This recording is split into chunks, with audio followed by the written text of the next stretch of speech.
It's my life.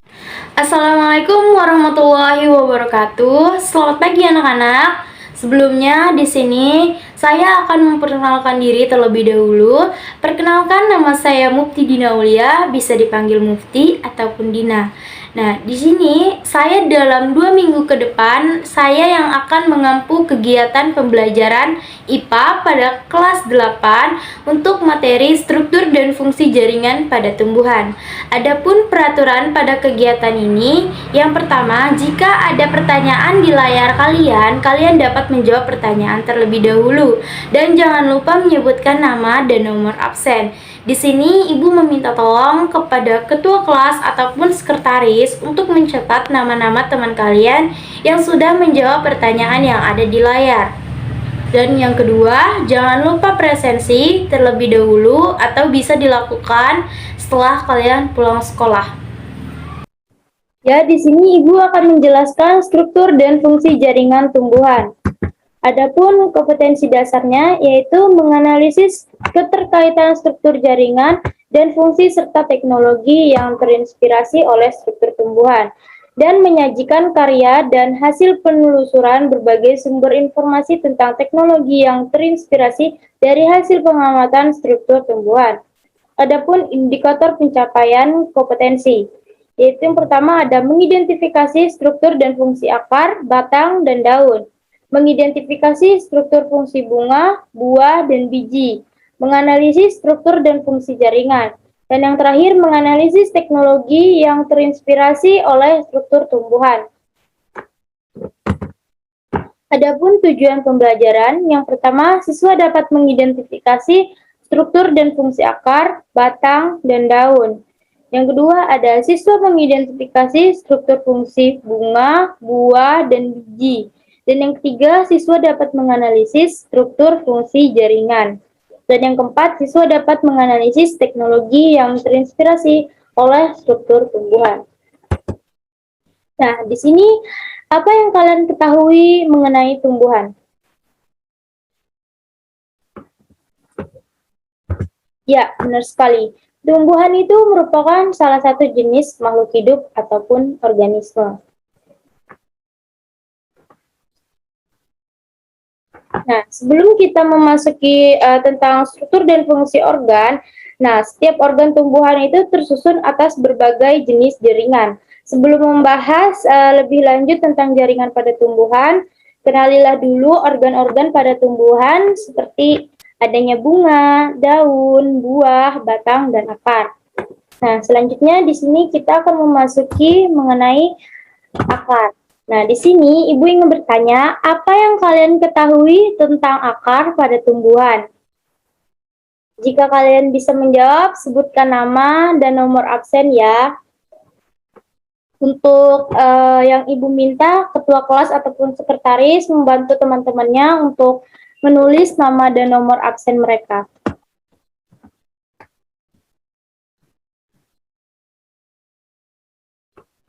Ya, di sini ada pun pengertiannya. Akar merupakan organ tumbuhan yang umumnya berada di bawah permukaan tanah. Tidak memiliki buku-buku, tumbuhan ke pusat bumi atau menuju air. Warna tidak hijau ataupun keputihan dan kekuning-kuningan. Dan memiliki bentuk meruncing. Nah, ada pun fungsi akar. Yang pertama itu menyerap air dan mineral atau zat hara. Yang kedua itu menunjang dan memperkokoh berdirinya tanaman. Dan yang ketiga adanya menyimpan cadangan makanan, contohnya pada tumbuhan singkong ataupun wortel. Biasanya terdapat di tumbuhan itu. Dan yang keempat adanya alat respirasi, contohnya itu terdapat pada pohon beringin.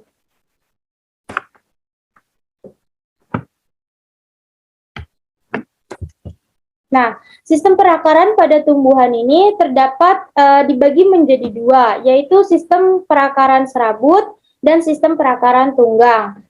Nah, akar tumbuh dapat mengalami perubahan sesuai dengan fungsinya. Perubahan tersebut dikenal dengan modifikasi akar. Beberapa bentuk modifikasi akar diantaranya akar banir, akar tunggang, akar udara, akar penghisap, akar pembelit, akar lutut, dan umbi akar, dan duri akar. Adapun di sini yang Ibu akan menjelaskan adapun sistem perakaran serabut yang terdiri atas jumlah akar ramping yang kesemua memiliki ukuran sama atau akarnya kecil.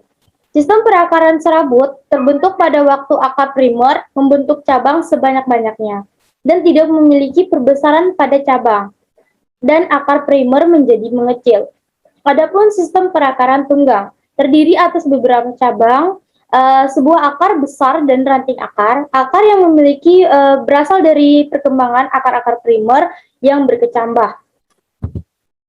Nah, di sini adapun morfologinya akar serabut yang terdapat di bagian sini ada leher akar atau pangkal akar. Di bagian sini itu ada dari leher akar tumbuh banyaknya akar primer, itu perbedaan akar lateral dan akar primer yang tidak jelas.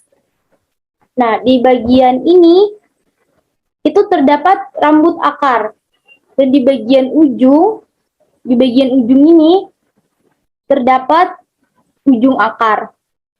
Dan di bagian paling bawah yang paling kecil ini terdapat tudung akar. Adapun di sini akar tunggang.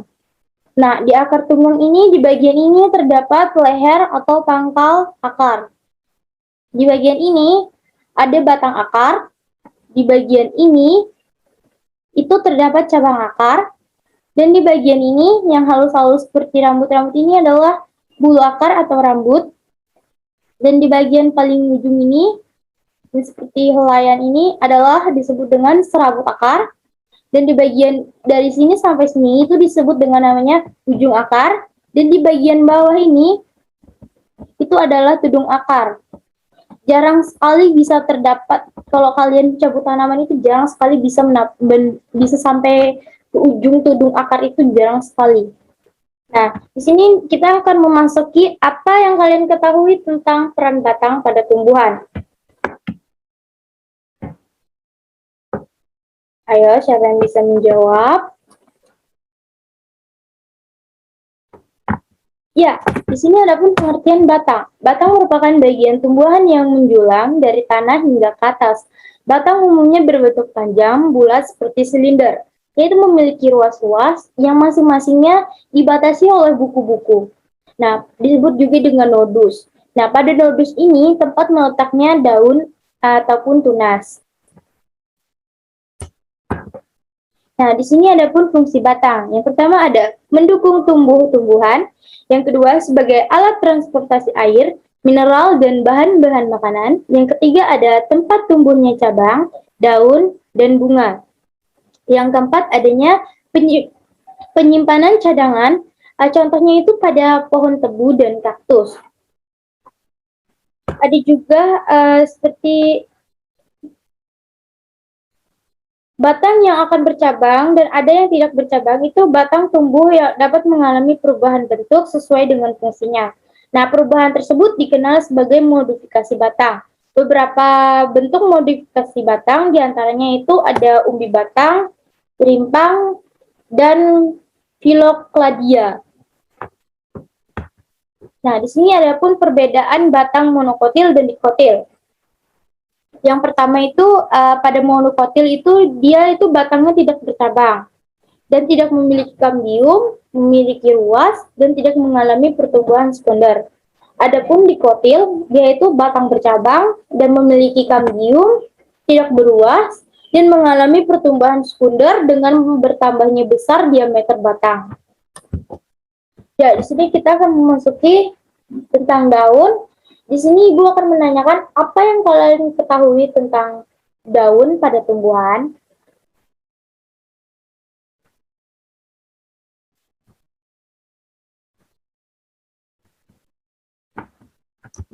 Ya, di sini ada pun pengertiannya.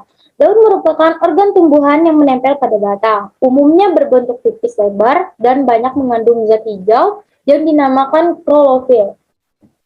Nah, warna hijau itu kan disebabkan oleh klorofil yang terdapat di dalam kloroplast. Nah, klorofil ini berperan dalam proses pembentukan melalui fotosintesis.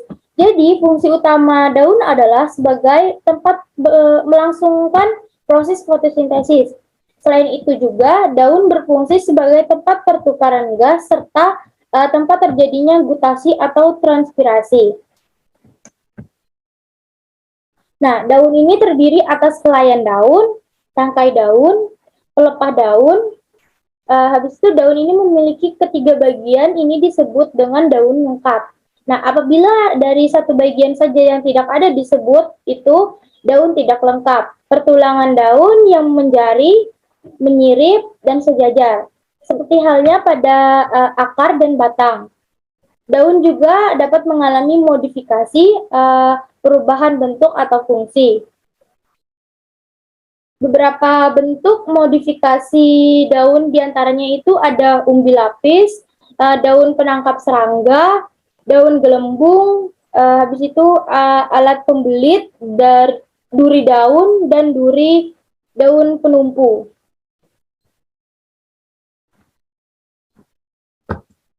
Nah, di sini ada fungsi daun. Yang pertama itu terjadinya fotosintesis, dan dua itu mengatur penguap air atau transpirasi, dan yang ketiga itu pernapasan atau respirasi pada tumbuhan. Nah, di sini ada perbedaan daun monokotil dan dikotil. Yang pertama itu ada daun monokotil, dia itu memiliki peruratan daun yang sejajar. Contohnya itu pada tumbuhan tebu atau tumbuhan pohon jagung. Nah, adapun di sini daun dikotil itu memiliki peruratan daun menjala, seperti contohnya pada pohon pepaya. Bisa kalian lihat pada gambar di samping. Nah, pada daun juga terdapat juga stomata yang pertukaran gas pada proses fotosintesis. Ini adalah gambaran stomata. Nah, di sini kita akan memasuki tentang bunga. Ini Ibu ingin menanyakan, apa peran bunga pada tumbuhan?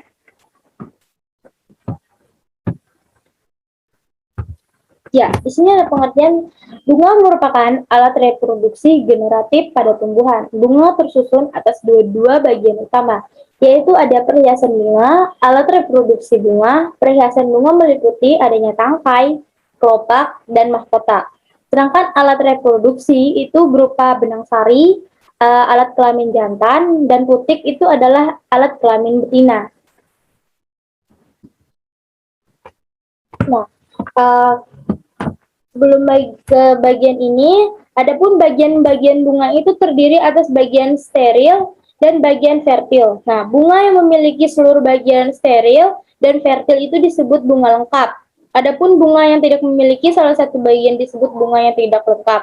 Berdasarkan keberadaan alat reproduksinya, bunga dibedakan menjadi bunga sempurna dan tidak sempurna. Nah, bunga sempurna adalah bunga yang memiliki alat perkembangbiakan jantan dan betina. Bunga tidak sempurna adalah bunga yang hanya memiliki satu jenis alat perkembangan biak, yaitu jantan atau betina saja. Nah, di sini ada pun gambar perbedaan bunga monokotil dan dikotil. Nah, ini juga termasuk bunga sempurna dan tidak sempurna itu berdasarkan keberadaan alat reproduksi dalam satu bunga. Ada bunga yang memiliki benang sari dan putik dalam satu bunga. Bunga yang demikian disebut dengan bunga sempurna. Namun, ada juga beberapa yang memiliki satu jenis kelamin saja dalam satu bunga. Benang sari saja atau putiknya saja. Nah, bunga yang demikian disebutnya tidak sempurna itu contohnya pada pohon pepaya. Kalian lihat pada gambar di samping ini adalah bunga pada pepaya, ini adalah betina, ini jantan, dan ini bunga banci. Nah, selanjutnya kita memasuki tentang buah dan biji. Nah, salah satu bagian dari bunga yaitu putik. Nah, putik terdiri atas 3 bagian, yaitu dasar yang menggelembung di bagian bakal. Buah itu adalah ovarium. Bagian ini dan bagian yang memanjang serta disebut dengan tangkai putik atau sitilus. Nah, dan di bagian ini itu ada kepala putik atau sigma, dan di bagian sini yang hijau, ini adalah bakal biji atau ovul. Nah, di dalam bakal buah terdapat satu atau lebih bakal biji, yaitu atau ovul. Pada perkembangan selanjutnya, bakal buah akan berkembang menjadi buah, dan sedangkan bakal biji akan berkembang menjadi biji. Nah, buah itu merupakan bakal buah yang telah mengalami fertilisasi. Buah itu berfungsi sebagai tempat penyimpan makanan cadangan. Buah biasanya membungkus dan melindungi biji. Buah yang seluruhnya terbentuk dari bakal buah disebut buah sejati. Sedangkan buah yang terbentuk dari bakal buah dan bagian lainnya dari bunga disebut dengan buah semu. Buah terdiri atas 3 bagian, yaitu lapisan luar, lapisan tengah, dan lapisan dalam. Ketiga bagian itu disebut perikap. Nah, pada tumbuhan berbiji atau disebut dengan spermatofita, nah biji itu merupakan alat perkembangan utama karena mengandung calon tumbuhan baru. Biasanya itu biji itu terdiri atas dari kulit biji, terus ada daging buah, ada biji, dan tali pusat. Ya, nah sebelum Ibu mengakhiri pembelajaran hari ini, Ibu akan membagikan lembar kerja yang akan dibagikan. Nah, itu bisa kalian kerjakan di rumah, dan kalian bisa mencari sumbernya melalui internet ataupun buku pembelajaran kalian. Sekian pembelajaran hari ini. Kurang lebihnya mohon maaf, dan jangan lupa untuk belajar. Di minggu depan Ibu akan menjelaskan tentang jaringan tumbuhan. Sampai ketemu lagi di minggu depan. Wassalamualaikum warahmatullahi wabarakatuh.